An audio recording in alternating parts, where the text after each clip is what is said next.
Hey Jay, how are you doing today? Thank you so much for joining us. We're excited to be chatting with yourself and talking about Honduras Prospera and informing some of our Civicstack subscribers on everything that you guys have going on today. But why don't you introduce yourself and give us a couple words on your involvement with the project, where the project is today, and then we can get into some questions. Yeah, absolutely. Thank you for having me. It's good to be here. So my name is Jay Robertson. I'm originally from Mississippi. I live now in Arkansas. I studied public policy and have always been fascinated by how policy can help people or hurt people, depending on how it's constructed, and spent a lot of time working on policy advocacy here in the US. I first heard about Prospera years ago when the idea was in the germination phase. And the more I learned about it, the more I became fascinated because it was a startup city, charter city project that was not only founded on some really interesting ideas that get the foundational ideological piece right to maximize value for people, but that the team was also uniquely positioned to actually execute on those ideas in the real world by forging political partnerships and actually building real things in meat space, so to speak. And so I joined the team officially in 2020. So about 4 years now, I've been working with Prospera. Since then, we've grown from a 5-acre plot of land that we called an outpost to now we look more like a small town with over 1,100 acres, thousands of residents, hundreds of businesses. And our goal is to build a city. So our mission is to essentially maximize human prosperity through improved governance. And we partner with governments to create special economic zones that allow for a high degree of legal autonomy, that allow for builders and entrepreneurs to do what they do best, which is maximize value, create opportunities, and really drive development for the host country. And so we've started in Honduras and Roatan and are well on our way to building the city there. Beautiful. Yeah. And I think a lot of our community is familiar with some of the pieces that you guys have built. I would love to just inquire a bit on long-term vision. You guys are probably the furthest along in building something like this globally. What does the vision look like, 30 years from now? What are you guys trying to get to? Is it a franchised model of these types of cities? Like, what are you guys trying to build? Yeah, so I like to think of it from a business perspective. Most people don't think about government as a business, but if you think about it in those terms, it really kind of shifts the paradigm. So if you think about the world as the market, everyone is under some form of governance, and you look at the existing governments as the market participants, it's really ripe for disruption. So 7 billion people, 200 players, most people are deeply dissatisfied with the service they get from their governments. Governments capture a larger percentage of GDP than any other industry by far. And there's just a huge opportunity to change the way people think about governance as opposed to something you're stuck with and might be able to try and change or fight about or argue about, to actually building an alternative that people can opt into. And so Prosper was really born from that idea. What if we could create governance as a service, a completely opt-in system where people can choose to join, they can actually have a literal contract with their governance service provider, as opposed to this metaphysical social contract. Everybody who's a resident of Prospera signs an agreement of coexistence that states they understand the rules and that neither they nor we as the governance service provider can violate those rules. So the entire thing is really designed to ensure that incentives are aligned properly so that the governance system has an incentive to maximize growth and prosperity, not simply perpetuate a system of rules that may not make sense for the time we're in today, or that are captured by certain industry participants, to really give more people opportunities to build and grow and deliver value. So that's the thesis. We spent years building a governance framework from scratch that encompasses a lot of the legal provisions you see in federal, state, and local governmental systems. We collapsed all that into one framework and borrowed from best practices you see from the American founding and different parts of the world that have done this really well. You look at places like Singapore and Dubai that have catalyzed rapid development. And then we partner with governments to use special economic zones, which have a track record of creating a semi-autonomous region with a high degree of autonomy that can really drive growth and development. We started in Honduras because Honduras has the best legal framework in the world for the creation of these types of zones that can be managed by a private operator. We were the first company to receive a charter under that law in 2017. We put that framework in place in Honduras, launched publicly in 2020. And the beauty of building this takes a lot of work up front and pulling in a lot of smart people, brilliant legal minds to think about how can we design this so that it works and is also adaptable. But because we're not inheriting, for instance, a system of land titles that uses paper deed books that go back hundreds of years, we're able to build all this digital first, which makes it really easy to replicate in other places from a governance perspective. Now, actually getting the legislation and the political buy-in in place to do that is another question that does take time.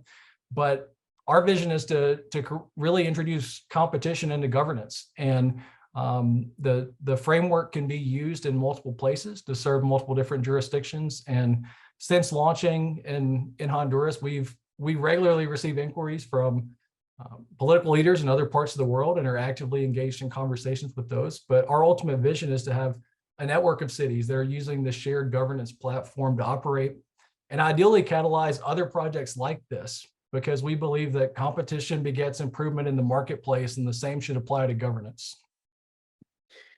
Definitely. Yeah, it's super interesting to hear. I think one of the things that you mentioned at the beginning there was, this idea of there being this relationship, contractual relationship between the government and its citizens. I think in the way that most current jurisdictions experience this is that, there's the service provider, which is maybe corporations, and then sometimes the government, and then there's the actual citizens. And when there's disputes between citizens and businesses as service providers, then the government can actually step in and mediate. When there is this kind of complete overlap of the government and the business in a sense, how do you guys think about handling disputes between those two in terms of that contract that you're trying to keep established? Sure. So we use arbitration for dispute resolution. And so residents and businesses are able to use arbitration to resolve disputes between themselves or between the government service provider. So it's a neutral third party. But really the piece that's most important about the contract is that, one, it's residents agreeing to the rules of the jurisdiction. You want to ensure when you're living in a place that everyone's playing by the same set of rules. But the piece that you really don't get anywhere else is that the government service provider is agreeing to those rules and to not change those on you. And so one of the biggest things that we see from businesses that come to Prospera to say, I've been looking for a place like this to build my thing, because there's a lack of clarity in other places. You look at the crypto industry, for instance, it's not so much that they don't want any rules. They want rules that they can understand and comply with and not be subject to change on the whim of a regulator the next day. And so we're able to provide that level of certainty that gives entrepreneurs and builders a stable environment on which they can build, so they know the rules aren't going to change on a whim.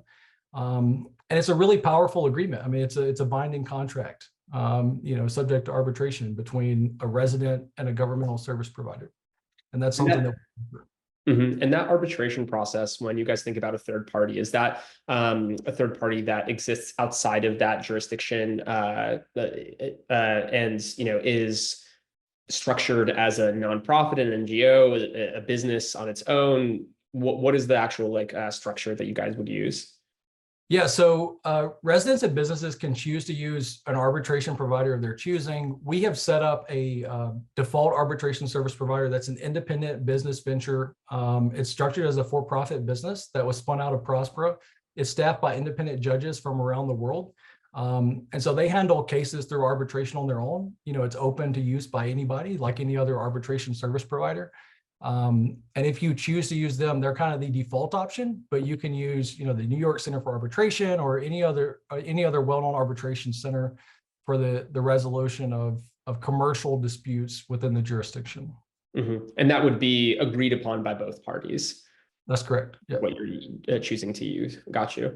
Okay. And then in terms of, one of the other pieces that I think are a curiosity for folks that are looking to either build something like this of their own or contribute to one of these ecosystems is, especially in, kind of a growing world of polarization, how do things like defense work within a jurisdiction like this? What does that look like both internally in terms of kind of civic safety, as well as externally with jurisdictions that are around and globally? Yeah, good question. So the way that the jurisdiction is set up in Honduras is really defined by a law called the ZEDE law, ZEDE.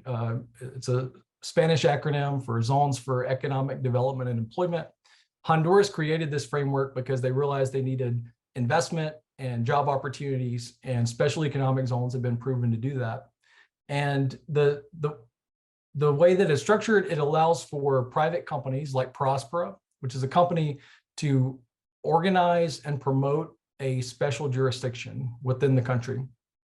And so we, as the organizer of the zone, created the Prospera ZEDE, and that is the actual legal subdivision. It's structured almost like a municipality. You can think of it within Honduras. So it's a governmental body within Honduras.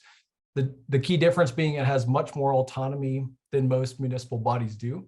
So it encompasses most federal and state functions as well. There are a handful of rights, though, that are reserved to the central government and remain the law of the land for the rest of the country. So all Honduran constitutional provisions still apply within the zone. All provisions for national defense are still handled by the central government. All laws relating to immigration, naturalization for people establishing long-term residency in the country are still defined by Honduran law.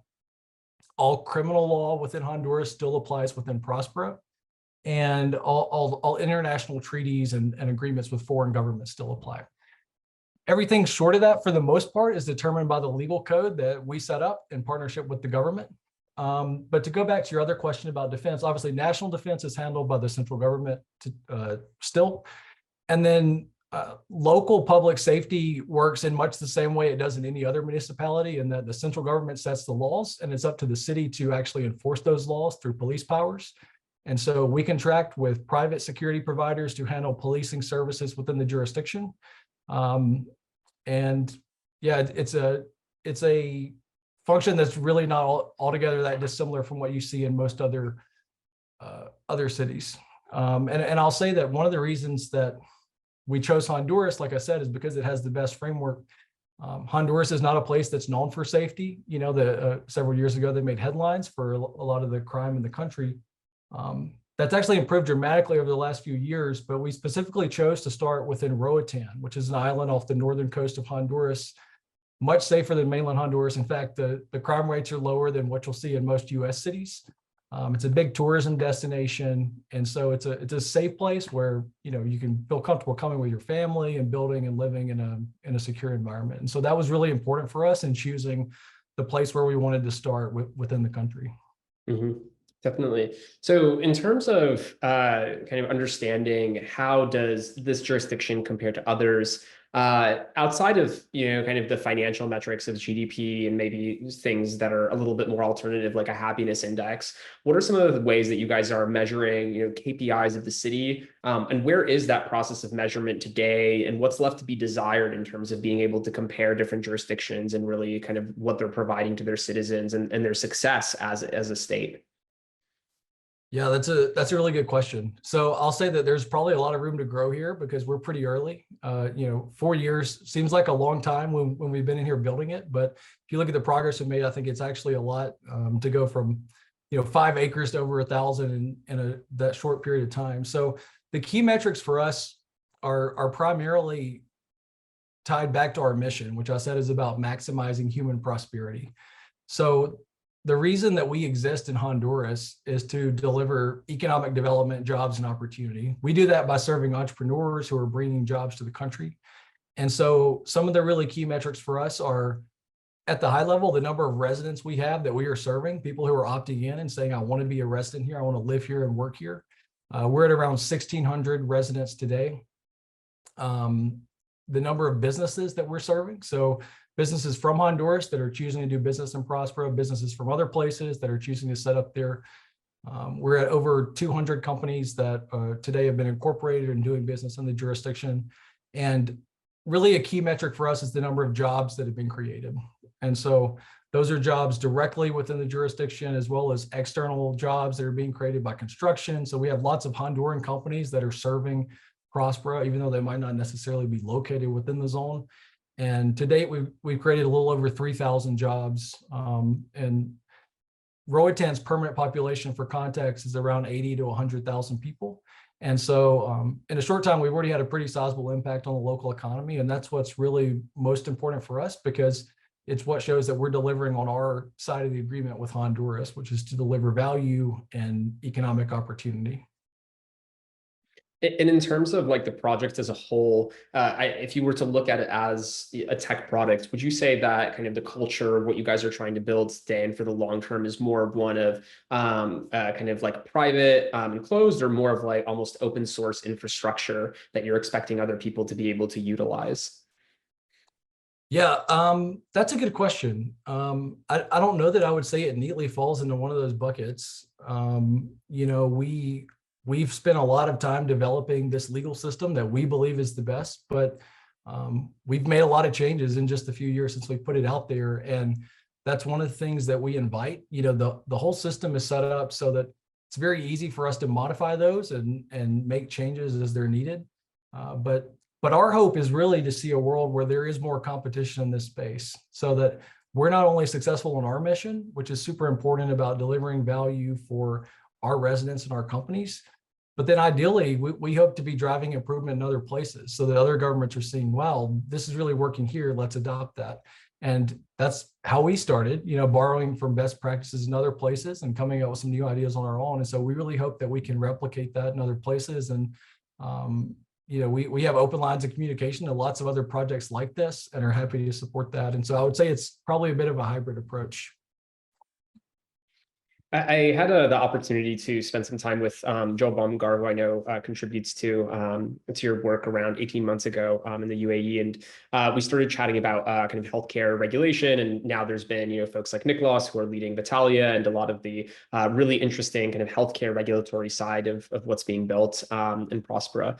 Any thoughts on, well, actually, before we even get into that, I would love for you to just maybe give an overview to the audience of, you know, how does something like that work? I remember, you know, some of the high level details are basically, you know, if you don't necessarily like the health regulatory code that is local, then you can basically import it in from different jurisdictions. And it seems like that's in a lot of ways how the legal framework works within Prospera. So maybe just kind of describing that using the example of healthcare regulation, if possible.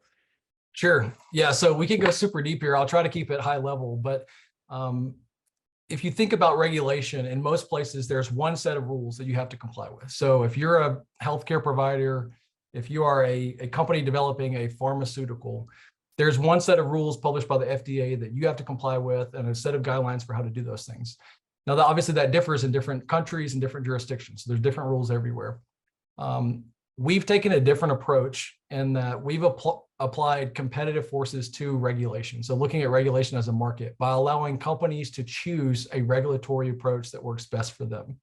And so the way that works is we have a list of what we call best practice peer countries. So countries that have been effectively pre-cleared to say this is a high standard, places like the United States, Germany, Japan, the UAE. And if you are a company in one of those spaces, you can effectively choose to use one of those rules for doing business for your industry within Prospera. It's like reciprocity. And so that's something that we offer to companies that's super valuable, we find. So we've worked with companies in the US who said they had a 5-year timeline with expenditures of like $5 million to even do an initial trial for a drug they were exploring. Other jurisdictions would allow them to compress that, and coming to Prospera makes it super easy for them to use that without having to say, go to Japan and try to navigate the market there. They're able to use that framework in Prospera. There are a couple of other options. We have a common law approach, which is a little higher risk. If you want to say you don't want to use one of those frameworks, you can simply operate under the common law that allows you to get started more quickly. But there are some higher liabilities there. And the last piece is that we also allow for modifications of those. So if you take, for instance, the law in the US and say this almost works, but there's a few things that don't make sense for me, you can propose a modified regulatory framework to the council, and you're guaranteed to receive an answer on that within about 6 months. And once that's approved, that's a new regulatory framework that not only you can use, but anyone else in your industry. And so the goal here is to really flip the whole incentive structure of traditional regulatory regimes, where regulators have no incentive to approve activities because their whole approach is to try and reduce the potential for anything bad potentially happening, when in reality, it should be a much more delicate balance of risk and potential reward when it comes to the type of technology that can be developed. And by taking a multi-pronged approach to allowing companies to choose and balance that risk and reward, we're able to support some companies that are already doing some really interesting things in the healthcare space, for example. Definitely. Yeah, it's been really incredible to kind of see some of the companies that are either being incubated or in some way interacting with your ecosystem, and has been super interesting from the venture side as well, and looking at it from the investor perspective too. In terms of like looking at Prospera kind of as that tech product, and thinking about something like stickiness and what actually gets people to stay there. Have you guys seen like any early signs of like what really compels someone to, instead of just kind of passing through, like really moving there, sticking to it and saying, hey, this is where I want to build my future? Like what have some of those contributors been? Yeah, absolutely. So the first step is just visiting. So we have the benefit of being in an amazing place. Roatan is a destination for people around the world. They have beautiful coral reefs. It's a great place to visit and come for a vacation. But what we find is that the reason people stay, for me, I'm a policy person, so I get excited about the regulatory framework and the tax advantages and all that. But it's really about the community. And that's one thing that we offer, is a community of like-minded, mission-aligned entrepreneurs who are working on building the future. And so, it's a really powerful thing to be able to offer, to say that when you go to the coffee shop, you're going to be around somebody who's building a biotech product. There's people doing human augmentation. There's a robotic factory. You can have a beer outside the robotic factory and watch them build housing while you're, having a meeting. It's that kind of network that I think we're seeing as being super powerful, and the reason people stick around. They come to check it out, and then they see that there's this network of builders and investors who are able to give you access to networks to help you move a lot more quickly. And then when you layer on just the legal framework, you're not really held back by governmental approvals or things that can slow you down in other places. But I think the community is really the secret sauce that's helped us grow immensely over the past year or so. Mm-hmm. And what are the pieces of infrastructure that you feel like would really, raise the magnitude of Prospera as kind of like a super friendly, livable place that you guys feel like you still need to build over these next few years? Yeah, good question. So one of our biggest bottlenecks to start with was real estate. We started with bare land and have acquired some existing infrastructure to bring more housing online. We're a few weeks away from finishing our next flagship residential project called Duna. It's a 14-story apartment tower, which has some really modern, affordable residences. We're super excited about that. And so we're now bringing more housing supply online, so we have more places for people to be when they're in Prospera. And really the next step is kind of more boring businesses. We have people doing really innovative stuff, and there's opportunities for lots of stuff to serve just the community writ large. When you talk about restaurants, small markets, barbershops, things like that. And so we take a decentralized approach to this. So we believe that private governance doesn't mean that we have to, as a private company, dictate what gets put everywhere. In fact, we try to decentralize that type of development as much as possible. And the way we've done that is we have an online community we call our City Builders Network. So if you go to prospera.co, you can join. It's completely free. And what we do is we share opportunities there for people to contribute. So we call them projects. If there's a need that we have, from anything as advanced to helping us build a 3D property rights registry, to helping us find an operator for a coffee shop that we believe would be great in this particular location, the first thing we do is share that with our community, because we believe that's the best way to ensure residents are served best is through private enterprise. And so, we've seen remarkable growth there and have some really interesting projects. And so I think for people who are interested in contributing to things that can really help us move the needle, and I think where we'll make the most progress in the near term is building the community in partnership with entrepreneurs who are excited about building a business like that in a new jurisdiction. Beautiful. And as we're closing up here, any other things that you would like to share about the project, about your hopes, or just any asks that you have from the community? Yeah, so I would say if you're interested, come visit. Like that's the best thing to really help you understand, what it looks like today and what the opportunities are. There's a lot of resources on our website. You can check that out.